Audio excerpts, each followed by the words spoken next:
Hola, bienvenidos y bienvenidas a la clase del día de hoy. Vamos a estar hablando sobre los almacenes de datos y todas sus características. Estaremos incluyendo como agenda los conceptos generales, el ciclo de vida de un data warehouse, el diseño multidimensional de una bodega de datos a data warehouse y el procesamiento analítico en línea a través de los cubos OLAP. Empecemos con los conceptos generales.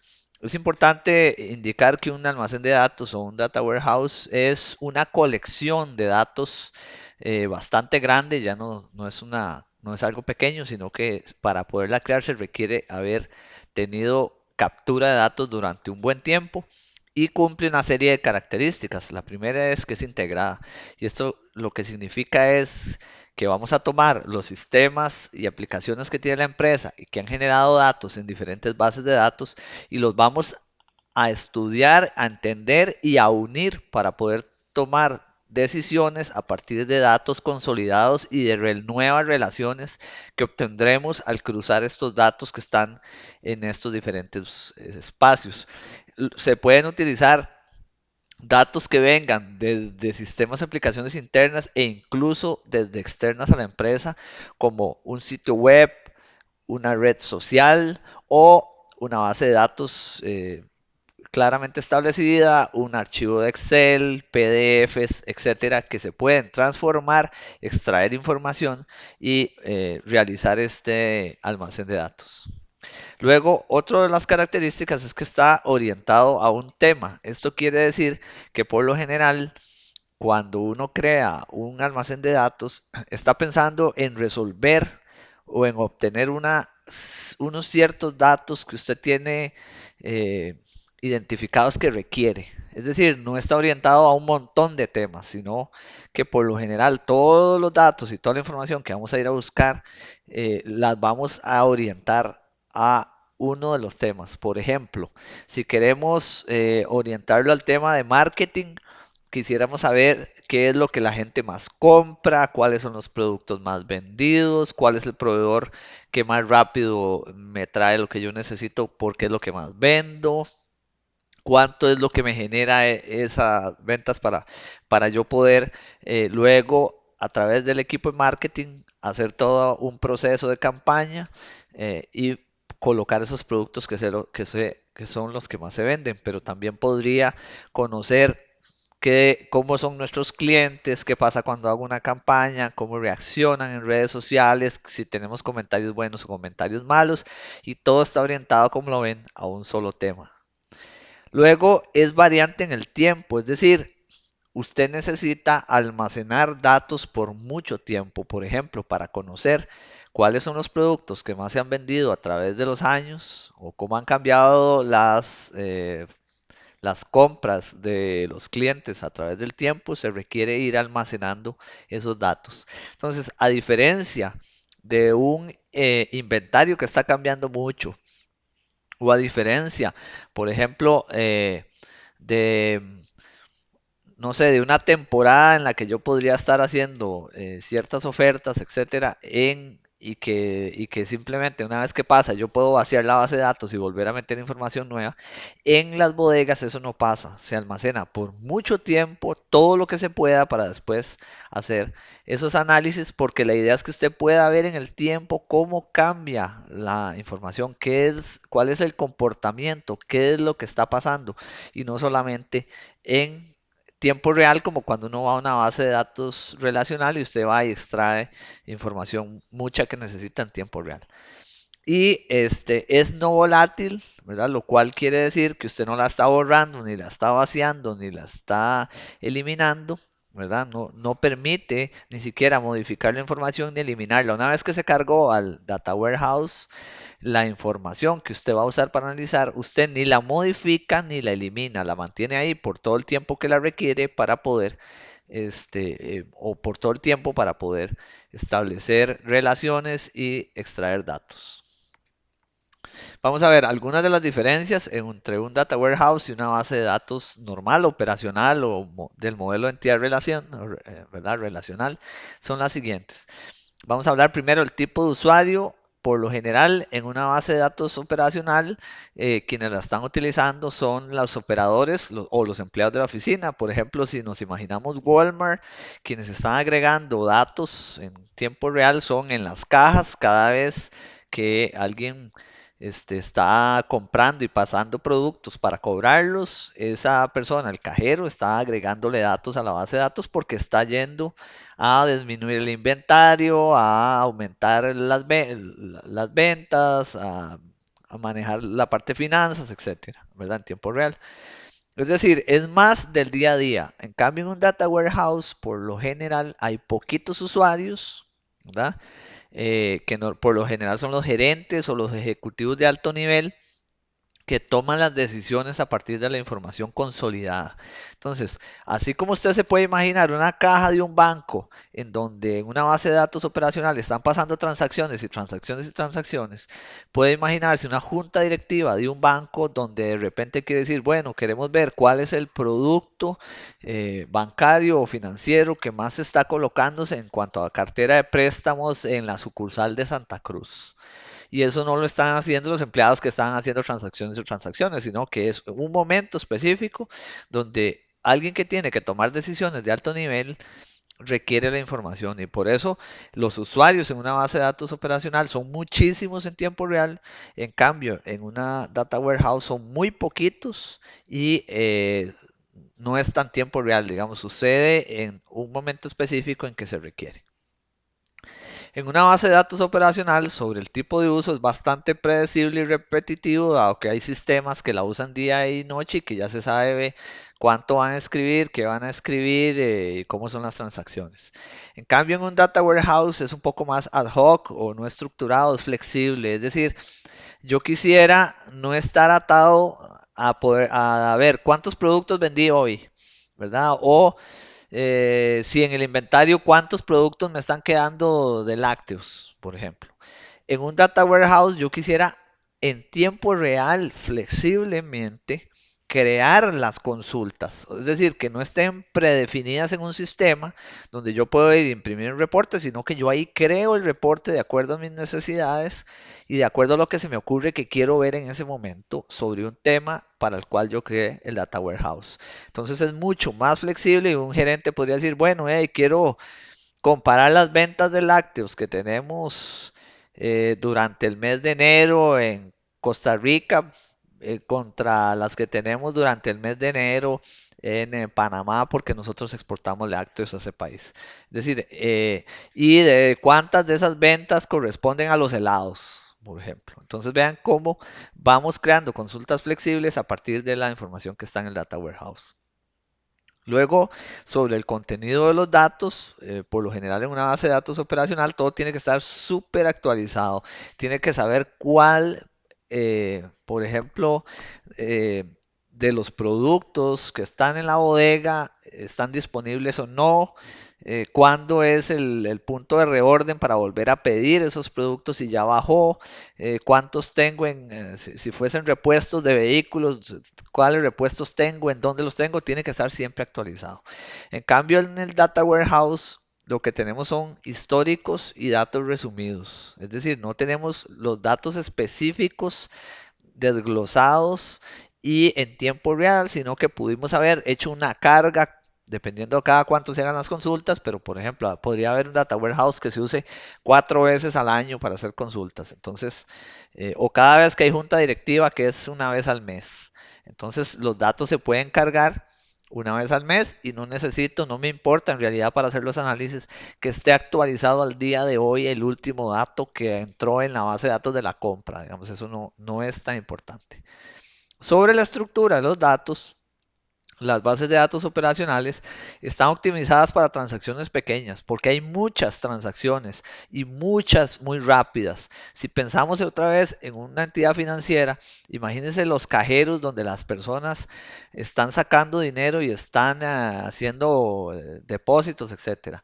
Imagínense que ese mismo sistema que lleva el control financiero de las cuentas de los clientes, cuando usted paga con tarjeta de un local, tiene que hacer el descontar ese gasto que usted hizo, bloquearlo, etcétera. Entonces, son tantas transacciones tan rápidas que tiene que estar realmente optimizado para eso. El Data Warehouse, como lo que más me interesa, no son transacciones en tiempo real, está más bien optimizado para consultas complejas. Está hecho para tener una gran cantidad de datos, pero unas pocas consultas o pocas transacciones. Entonces vean que esa es una diferencia importante. Sobre la frecuencia de acceso, como lo hemos venido diciendo, en las bases de datos operacionales son muy altas. A cada rato hay transacciones, en cada momento están sucediendo cosas.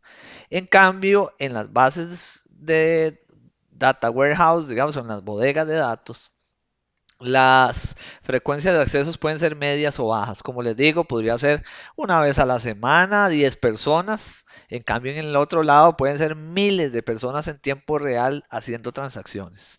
En cambio, acá es un número pequeño de personas que ingresan no todo el tiempo y que eso hace que sea de media a baja esa frecuencia de acceso. Igual que el nivel de concurrencia es cuántos usuarios simultáneamente están trabajando sobre la base de datos.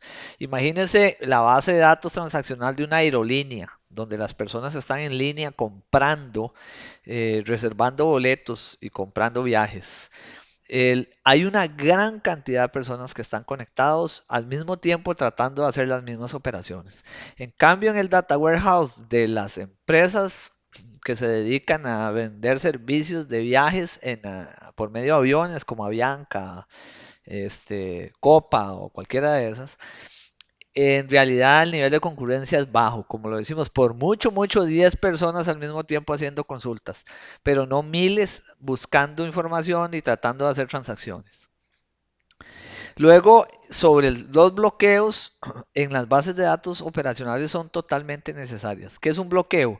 Un bloqueo es que cuando yo hago una transacción, la base de datos para que sea, digamos, para que esté estable y no tenga datos falsos o que pierda, digamos, esta estabilidad en los datos, tiene que hacer bloqueos cuando se va a hacer una transacción. Por ejemplo, si yo soy un cajero del supermercado y voy a vender, no sé, 10 leches a un cliente y la base de datos de la bodega me dice que tengo 100. Entonces, y a la par está otro cajero donde hay una señora que va a comprar 5 leches más. Entonces, ¿qué pasaría si los dos lo hacen al mismo tiempo y no hay bloqueo? Bueno, viene el cajero uno, cobra las 10 leches y va a la base, la base de datos le había dicho que había 100, entonces él va y escribe 90, que son las que quedan. Si al mismo tiempo, si no existiese bloqueo, al otro lado el cajero cobra las 5 leches que está llevando la otra señora, como él también había leído en la base de datos que habían 100, ¿verdad? El sistema. Entonces él cobra las 5 y escribiría 95. Y si ustedes ven, quedaría un dato erróneo dado que el primero vendió 10 y el segundo vendió 5, habría que restar 15. Y eso no es lo que está haciendo la base de datos. Entonces, para asegurar que eso no pase, todas las bases de datos transaccionales, cada vez que van a hacer una transacción, bloquean la base de datos. ¿Para qué? Para que el cajero uno escriba primero que rebajó 10, pone 90 y luego el cajero 2 escribe que rebajó 5 y pone 85.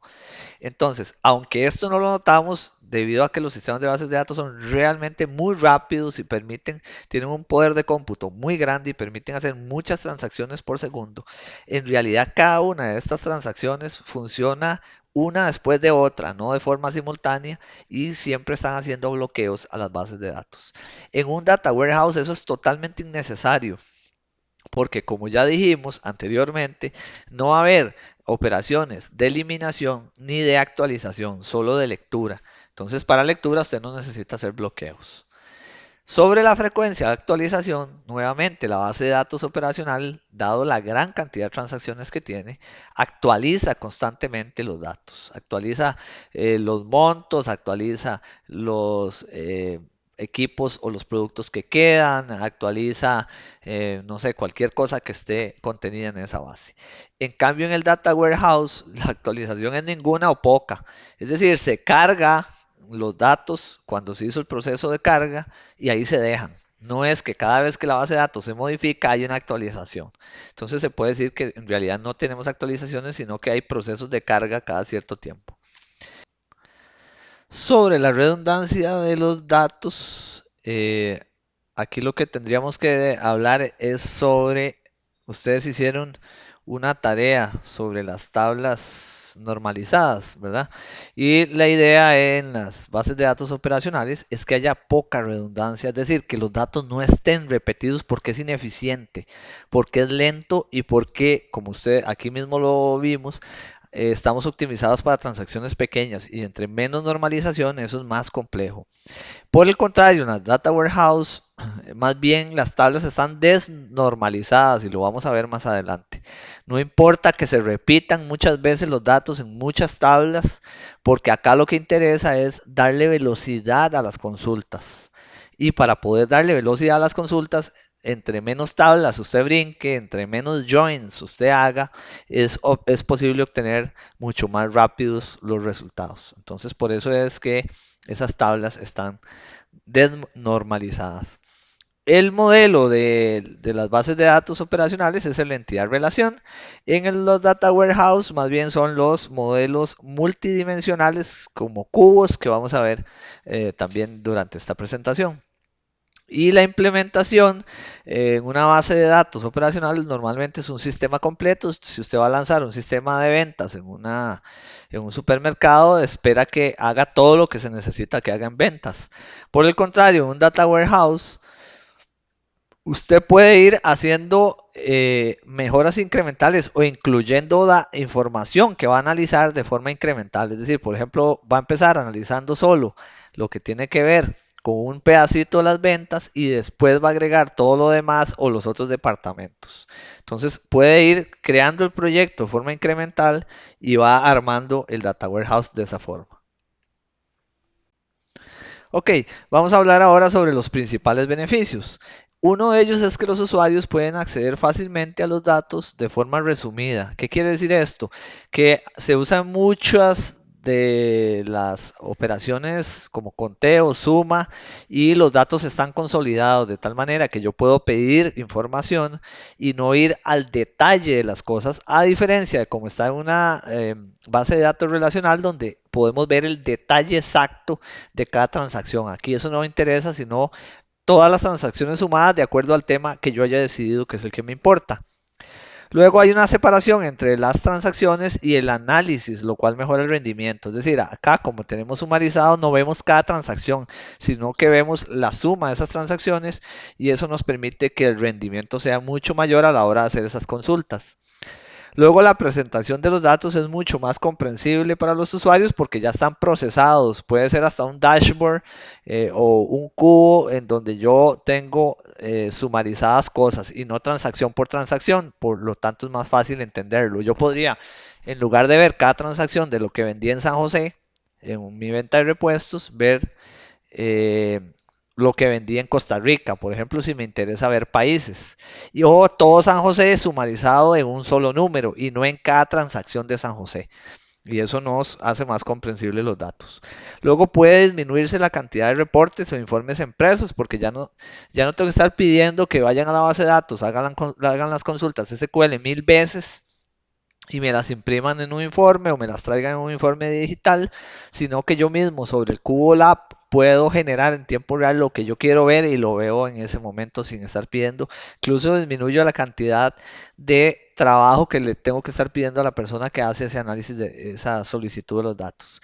Y permite incluir información externa a la organización como lo decíamos anteriormente. Ok, esta es la arquitectura básica de una bodega de datos. Vamos a tener los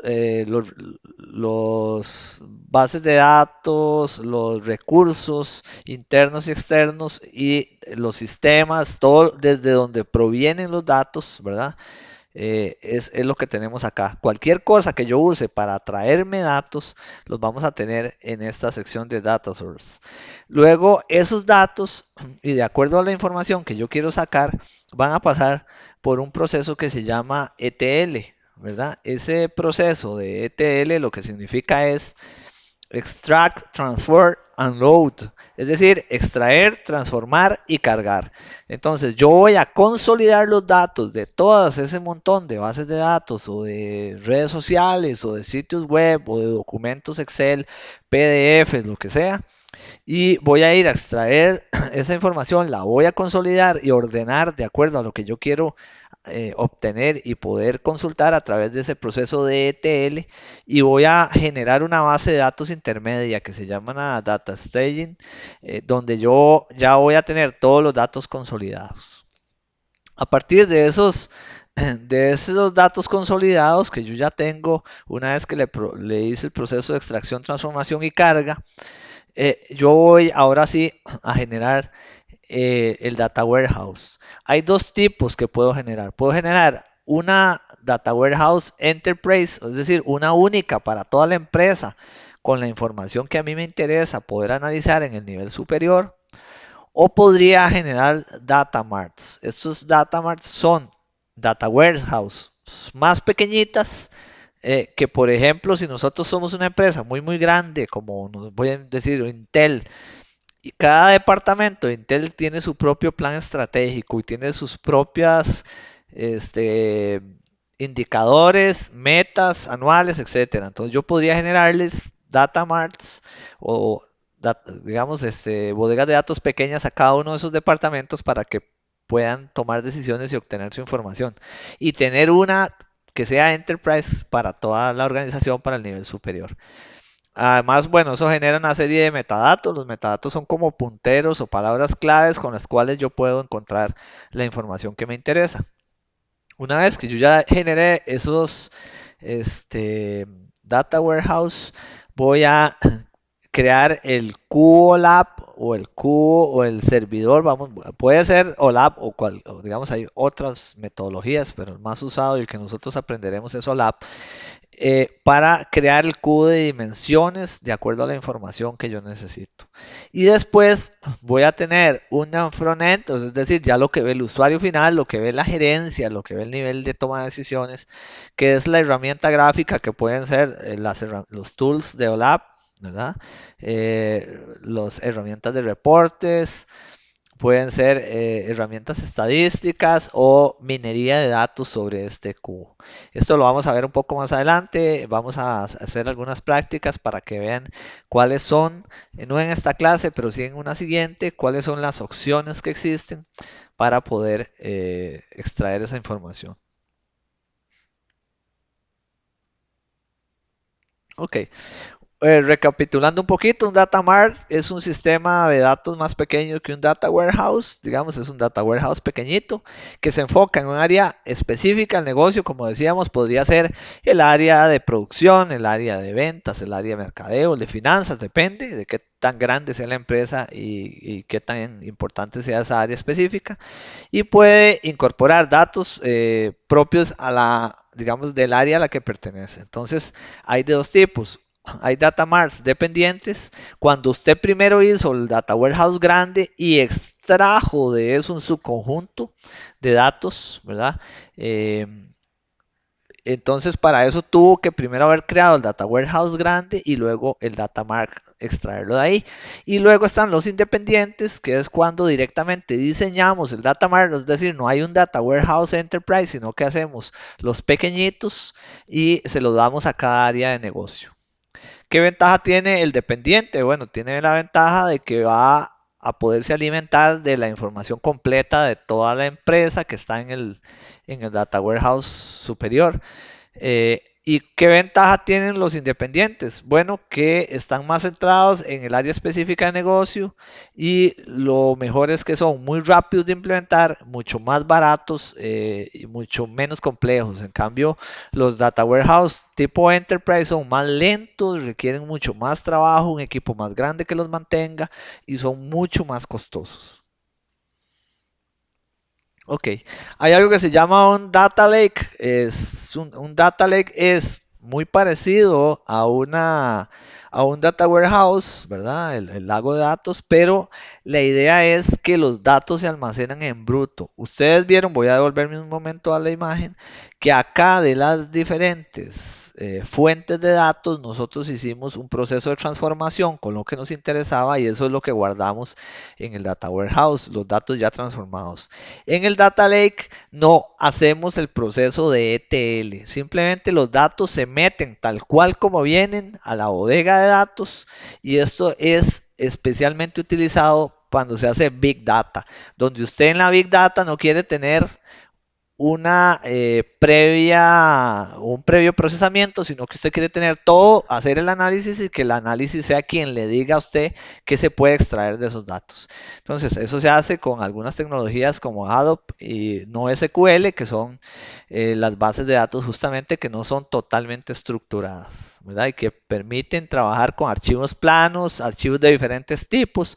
Recuerden que cuando usamos una base de datos estructurada hay un archivo .sql que está estructurado con las tablas, con las relaciones que nosotros definimos que tenían que existir, con las llaves primarias y secundarias, etcétera.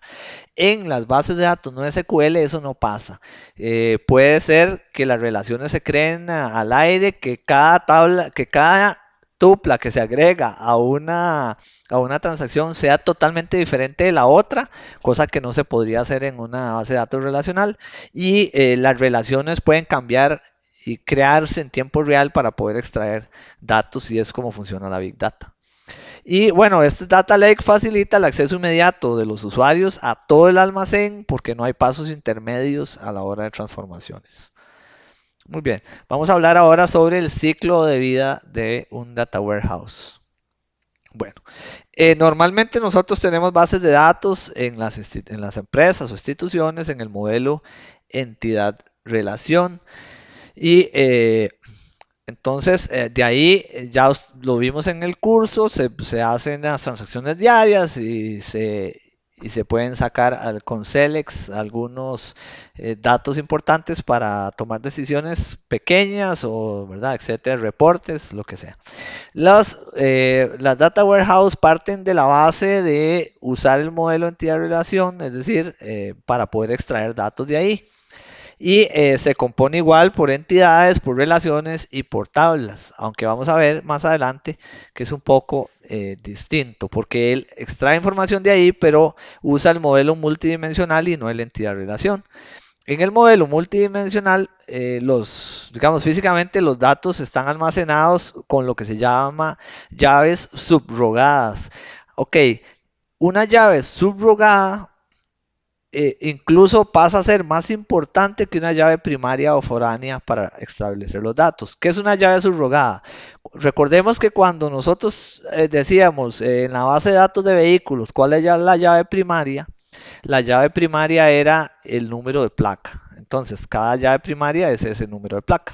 Una llave subrogada, si vamos a conjuntar información, ya no nos interesa tener cada uno de los registros de los vehículos con su número de placa única, sino que de repente yo quisiera decir, quiero saber unirlos por marcas, ¿verdad? O unirlos por tipo de vehículo, es decir, si son doble tracción, si son vehículos sencillos, si son de transporte público, etcétera. Entonces yo creo una llave subrogada, en lugar de tener el número de placa del vehículo, tengo el vehículo tipo 1 que es doble tracción, el vehículo tipo 2 que son transporte público, el vehículo tipo 3 motocicletas. Y hago una suma, entonces voy a la base de datos relacional, hago un conteo, cuántos vehículos tipo 1 tengo y lo meto en la base de datos multidimensional. Entonces, esa llave subrogada, ya yo en lugar de buscar por placa, busco, deme los tipo 1, porque quiero saber cuántos vehículos de tipo 1 estoy vendiendo como empresa, cuántos vehículos de tipo 2 hemos tenido que darles mantenimiento, cuántos vehículos de tipo 3 han tenido accidentes, etcétera. Pero son sumatorias, entonces esa llave subrogada toma mucha importancia. Y bueno, pues también se componen, digamos, desde el punto de vista lógico, se componen de las tablas de hechos, que lo vamos a hablar un poquito más adelante, pero las tablas de hechos es básicamente qué es lo que a mí me interesa contar o saber, ¿verdad? Y esas tablas de hechos tienen dimensiones y medidas, cosas que también vamos a ver un poquito más adelante. Ok. Como dice Ralph Kimball, el ciclo de vida dimensional del negocio establece un conjunto de frases a partir de las cuales se puede desarrollar el complejo proceso de construcción de un data warehouse. Y esto es cualquier cosa que hagamos en tecnología, y lo hemos dicho en varias clases, no solo en este tema Data Warehouse, tiene que estar centrado en el negocio, tiene que responder a una necesidad que tiene el negocio y aportar valor a lo que ese negocio hace. Entonces hay cuatro principios que tienen que cumplirse en el ciclo de vida del negocio y en este tema Data Warehouse. Centrarse en el negocio, construir una infraestructura de información adecuada, es decir, entender claramente cuál es la información que yo tengo y sobre todo cuál es la información que yo necesito para poder determinar si lo que yo necesito lo puedo obtener a través de lo que yo tengo. ¿Verdad?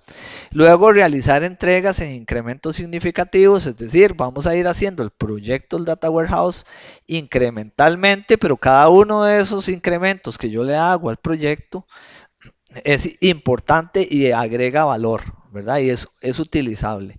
Y ofrecer la solución completa. Vean que esto parece que contradice lo que dijimos hace un ratito, que aquí las soluciones podrían ser parciales. Pueden ser parciales, pero me tienen que dar una solución completa, eso parcial que yo hago. Entonces, ¿qué quiere decir? Que si yo decidí hacer el datamart del área de recursos humanos, cuando yo le dé esos datos para que ellos puedan analizarlos, tienen que servirles y tienen que estar lo que necesitan. Aunque no esté haciendo el Data Warehouse todavía Enterprise y no tenga para todas las áreas de la empresa. Porque si no, no serviría de nada dar cosas incrementales, pero que al final no agregan ningún tipo de valor o que no son utilizables. Entonces, por eso se habla de ofrecer una solución completa a cada uno de esos incrementos significativos. Bueno, un proyecto Data Warehouse básicamente se ve como esta gráfica o ¿verdad? Este diagrama.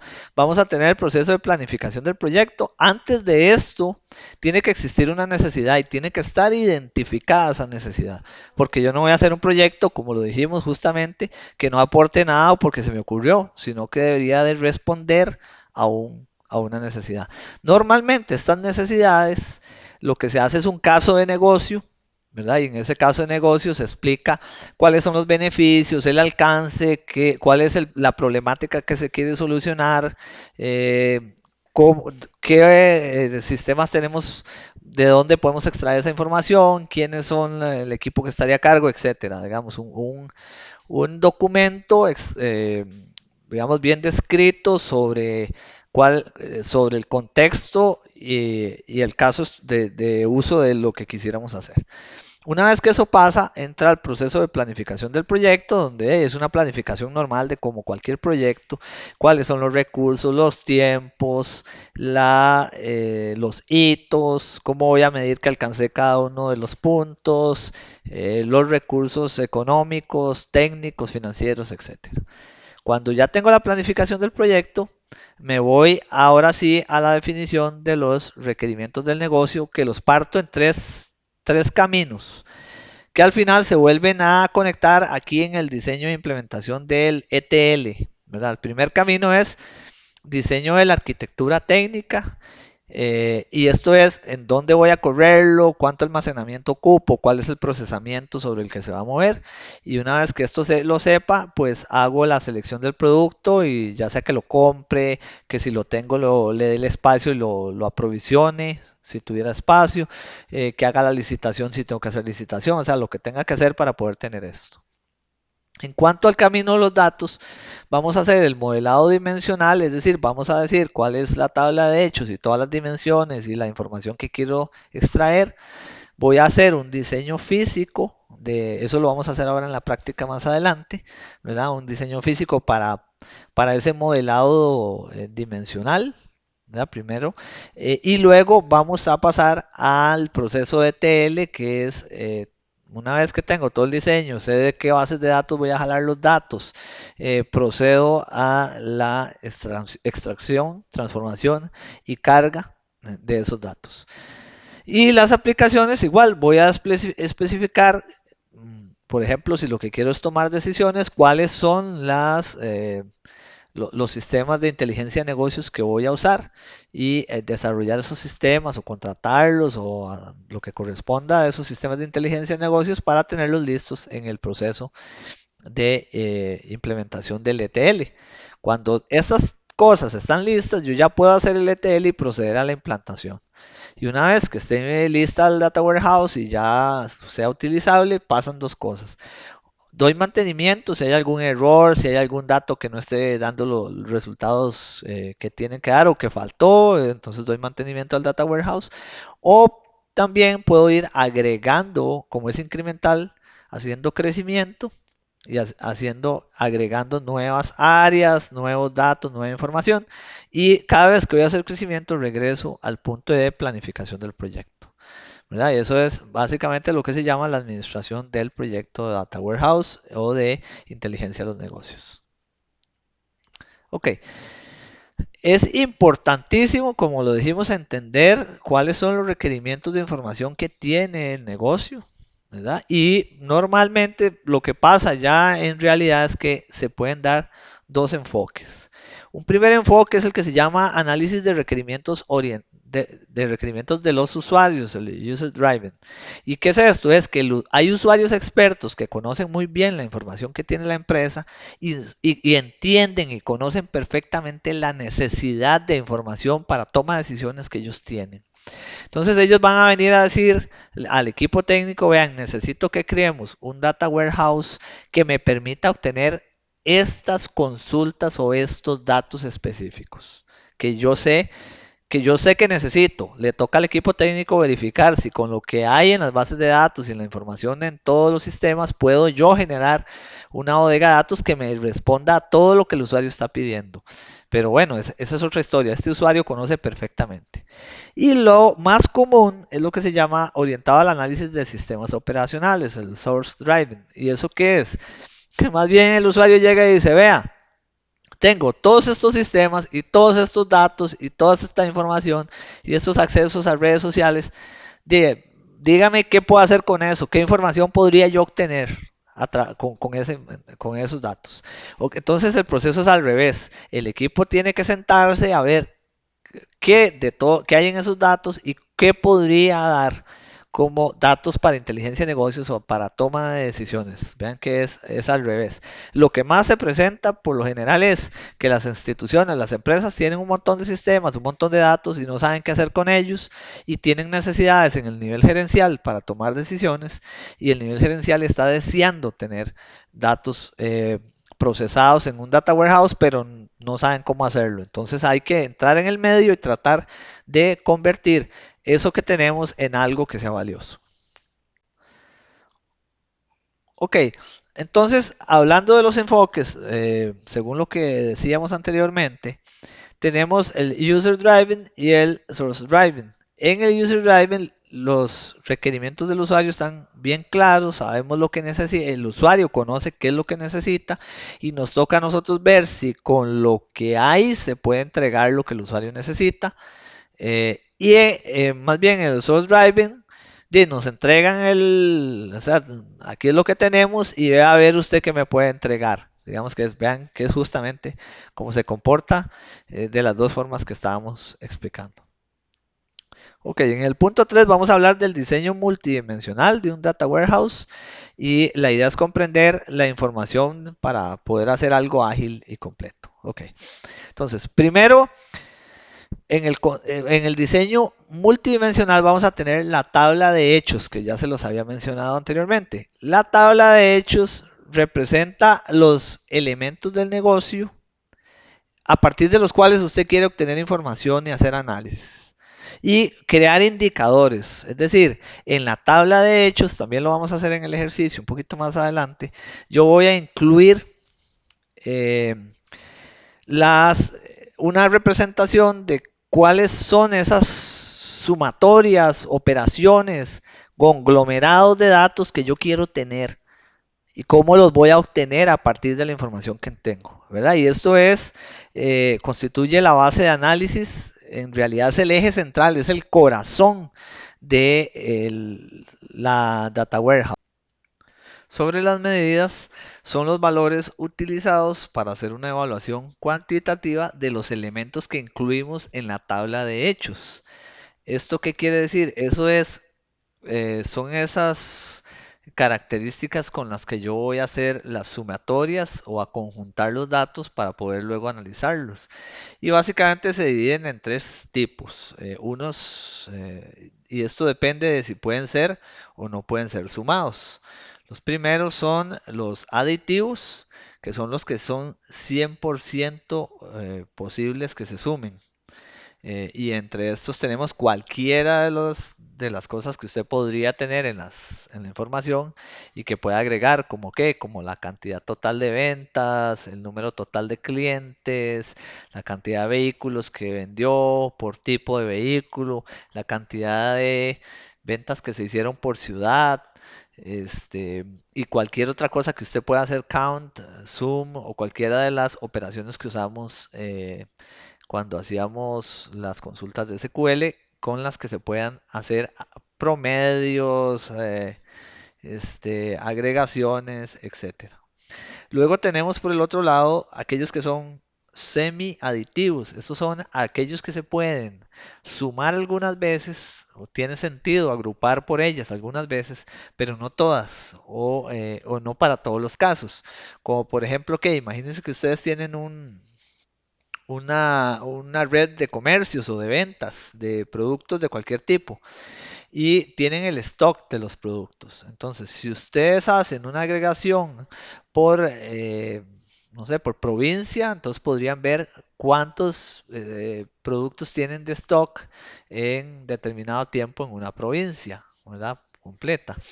Pero si ustedes quieren hacer un agregado por unidad de tiempo, esto no valdría la pena, dado que el stock está cambiando cada segundo, cada vez que se está vendiendo, y entonces ver en un minuto determinado qué era el stock que había y en el minuto siguiente qué era el que había no tiene sentido para una toma de decisiones, dado el cambio tan rápido que está teniendo. Entonces, en este caso, agregar por tiempo no tendría razón, agregar por región sí tendría razón y por eso se dice que es semi-aditivo esa característica. Y los no aditivos son aquellos en los cuales no vale la pena hacer agregación o los datos que podría dar no son valiosos. Como por ejemplo que cuando ustedes van a hacer el cálculo de una relación porcentual, ¿verdad? Como un porcentaje de beneficios, ¿verdad? El porcentaje de beneficios que se obtuvo de algo, dado que esto no es sumarizado, digamos, no agrega valor en la globalidad para tomar decisiones, entonces se considera que es no aditivo, puede usarse como filtro, pero no para hacer sumatorias. Luego tenemos las dimensiones y las dimensiones representan las características de un hecho que determinan su contexto y que permiten hacer el análisis para la toma de decisiones. Y aquí las dimensiones van a ser aquellas características por las cuales yo quiero hacer el análisis. Por ejemplo, si yo tengo un negocio, podría calcular por las medidas de clientes, una dimensión que sea clientes, una dimensión que sea producto, una dimensión que sea tiempo, y ver, por ejemplo, cuántos productos de tipo A vendí en el mes anterior a los clientes de categoría tal. ¿Ven? Entonces ahí puedo hacer un agregado y utilizar esas dimensiones. Usualmente las dimensiones responden a preguntas como qué, quién, cuándo y dónde. Y cuando una dimensión incluya solo un valor, ¿verdad? Se supone que las dimensiones deberían de permitir hacer ir a niveles de profundidad o regresar de niveles de profundidad en las búsquedas. Por ejemplo, cuando yo hablo de tiempo, puedo hablar del mes, puedo hablar del año, puedo hablar de la semana, puedo hablar de un trimestre, puedo hablar de un semestre, etcétera. Si usted tiene una dimensión que solo tiene un valor, esa dimensión se conoce como dimensión degenerada o dimensión de hecho. Y entonces no vale la pena mantenerla por aparte. Lo que se hace es integrarla dentro de la tabla de hechos. Eso lo veremos cuando hagamos los ejemplos en la clase. Y bueno, luego estaría el tema de la jerarquía. Y la jerarquía es precisamente lo que estábamos hablando sobre los niveles de detalles que usted podría y en qué orden tiene ese nivel de detalles y que usted podría explorar. Bueno, por ejemplo, si estamos en el cuándo, podríamos ver la fecha, la semana, el mes, el trimestre, el semestre, el año. Si estamos en el dónde, puedo ver la tienda, el distrito, el cantón, la provincia, el país. Si ven este ejemplo, aquí yo veo la tabla hecha, hechos de ventas, que es lo que a mí me interesa, y el detalle lo puedo ver por tienda, por ciudad o por estado. Hay una llave que apunta desde de la tabla de hechos hacia las tiendas, de las tiendas hacia las ciudades y las ciudades hacia el estado. Entonces podría ver más o menos nivel de detalle según yo requiera en esa jerarquía. Y luego tenemos los niveles de granularidad, que se refieren a qué tanto me puedo mover yo para ver mucho más fino. Por ejemplo, si yo veo las ventas del año, si puedo llegar a ver las ventas de por mes, por semana o por día. Cuando puedo hacerlo de esa manera, yo digo que tengo una granularidad muy fina y puedo hacer roll-up porque puedo ir haciendo jerarquías, ir de lo más detallado a lo menos detallado. Es decir, empiezo en ventas semanales o diarias, semanales, mensuales, anuales. Voy haciendo un aumento del nivel de granularidad. Si por el contrario yo tengo la información ya muy resumida, por ejemplo, solo puedo ver por año las ventas, pero no las puedo ver ni por mes, ni por semana, ni por día. Entonces yo tengo un nivel de granularidad gruesa. Y esto lamentablemente no me permite hacer un drill down o ver mucho más detalles. Y una granularidad media sería la que está en el puro centro. Si lo vemos en la gráfica anterior, sería por ejemplo tener el apuntador aquí en ciudad. Entonces yo podría ver por estado y por ciudad, pero ya no podría ver por tienda, ¿verdad? Entonces esa es una granularidad media, ¿verdad? Bueno, eh, hay tipos de modelos multidimensionales. Este es uno, el modelo de estrella. Es un modelo bastante bueno. Ese ofrece mucho más eficiencia en las consultas porque todo lo que necesita lo va a ir a jalar directamente a las tablas. Están conectadas al nodo central que es la tabla de hechos, ¿verdad? Y luego tenemos las dimensiones. Aquí hay dimensiones de producto, de manufactura, del lugar donde se produce, de tiempo, de clientes, de los vendedores, etcétera, ¿verdad? Aquí están. Entonces, puede ser soportado por varios gestores de bases de datos relacionales, ¿verdad? Hay muchos que lo soportan.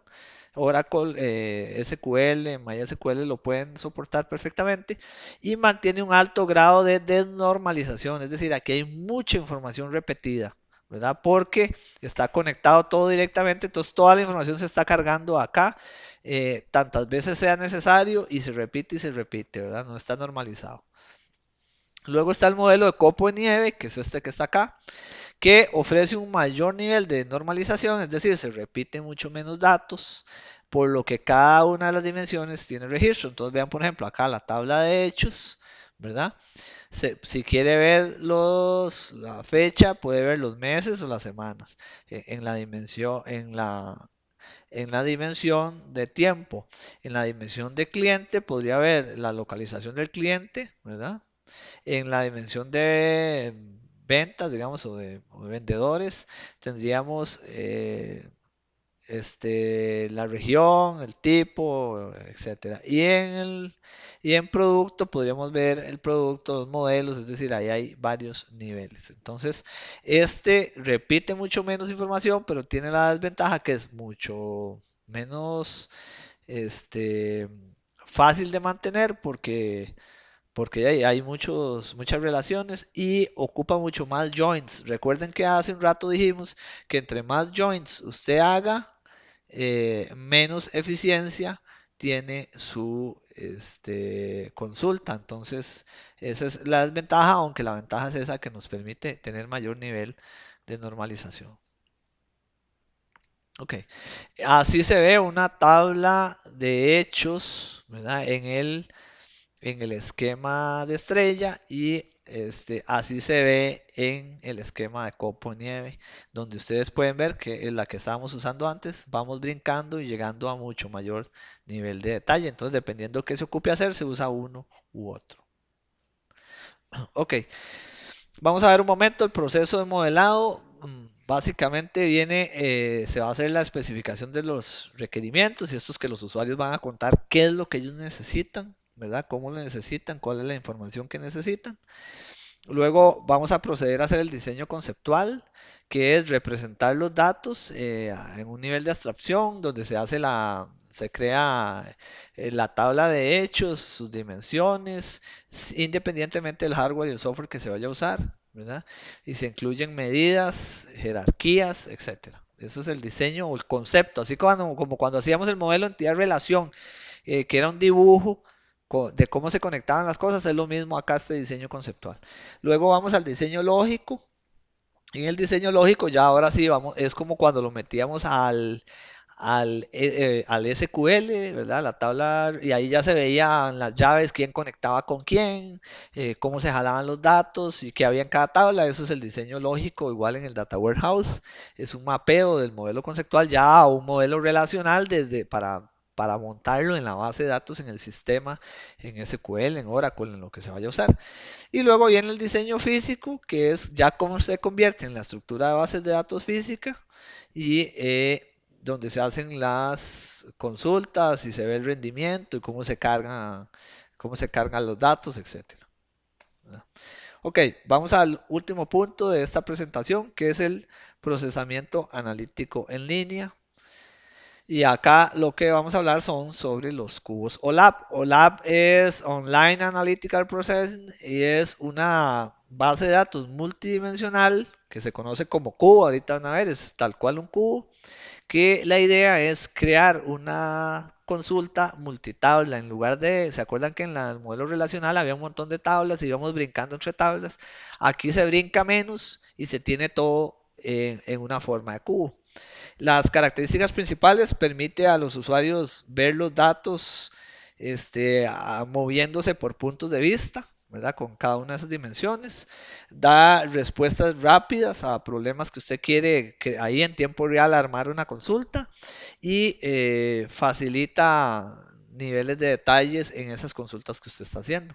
Y así es como se ve un cubo. Por ejemplo, esta dimensión es la dimensión de ciudad, digamos, donde están las tiendas, está en Milán, en Roma, en Nice y en París.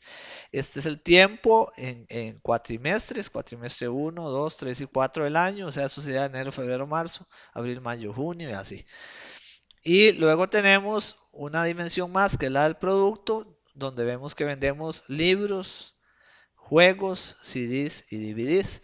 Entonces, por ejemplo, si yo quiero ver cuánto vendí, cuántos productos vendí en Milán en el trimestre 1, ¿verdad? Puedo ir aquí y digo, mira, estuve vendiendo 24 libros, 18 juegos, 28 CDs y 14 DVDs, ¿verdad? Y acá es donde, dependiendo de la consulta, los datos se van presentando en esta dimensión. Entonces vean que es tal cual un cubo en el que yo puedo ir viendo, por ejemplo, hacer un corte aquí y decir, ok, quiero ver solo lo de París. Entonces puedo ver qué vendí en cada uno de los trimestres, de qué tipo en cada ciudad. O puedo hacer agregaciones. Por ejemplo, yo podría decir, ok, voy a hacer un roll, como aquí está muy detallado, voy a hacer un roll up y voy a transformar a resumen. Quiero que me lo resuma por país. Entonces él va a decir, ok, París está en Francia, Italia, Milán, Roma y Nice están en Italia y me sumarizó aquí en este cubo un poco más pequeño, pero con los mismos datos. Eso es ir eh, haciendo sumarizaciones todavía más grandes. Eso lo puedo hacer con un cubo por medio de un roll-up. Y un drill down más bien a nivel mes, ¿verdad? Por ejemplo, aquí yo lo tenía en, en trimestres, ¿verdad? Estaban trimestres. Y creo que dije cuatrimestres antes. En realidad están trimestres, ¿verdad? Y ahora lo voy a hacer por mes. Entonces ya voy a poder ver enero, febrero, marzo, abril, mayo, diciembre y lo mismo. Las de otras dimensiones se mantienen. Entonces vean cómo el cubo crece o disminuye dependiendo de la información que yo necesite hacer. ¿Verdad? Este es lo que se llama una operación slides, que es como cuando uno corta una pizza, hacer un corte. Y cuando uno hace un slide, le corta una dimensión al cubo y le extrae. Y vean que aquí ya ahora se hizo una tabla bidimensional, ya que perdimos el cubo. Y acá entonces tenemos los trimestres y los productos que vendimos cada trimestre. Eso se puede hacer sin necesidad de ver en la ciudad, sino nada más. Son operaciones que se pueden hacer sobre el QOLAB. Bueno, muy bien, esa es la presentación. Hasta aquí vamos a quedar con esta presentación y ahora vamos a pasar a una parte práctica.